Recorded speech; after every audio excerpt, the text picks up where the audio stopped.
Hello friends, मैं हूं Kartik Kumar Agarwal advocate और आप देख रहे हैं मेरा चैनल भारतीय लॉ। जब भी हम बात बिजनेस एग्रीमेंट्स ही करते हैं तो उसके अंदर एक पर्टिकुलर क्लॉज लिखा होता है, सिक्योरिटी का क्लॉज होता है,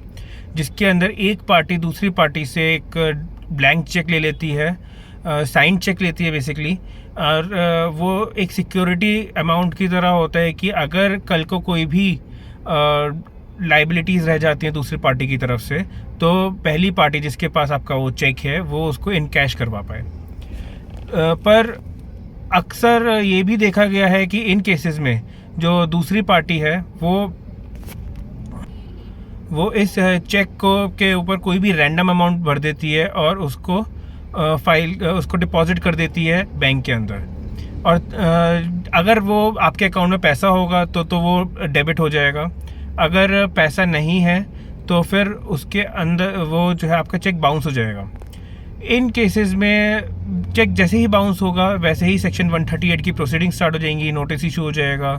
और आपके जो है 15 दिन के टाइम में अगर आपने उसको सेटिस्फैक्टरी रिस्पांस नहीं दिया तो फिर वो केस भी इंस्टीट्यूट कर सकता है। तो same question Bombay high court के सामने आया था 2010 में, Joseph Vilanganan versus phenomenal health care services के केस में। इस पर्टिकुलर केस में सेम यही प्रपोजिशन डिस्कस हुआ था और जो बॉम्बे हाई कोर्ट ने कहा था वो ये था कि जब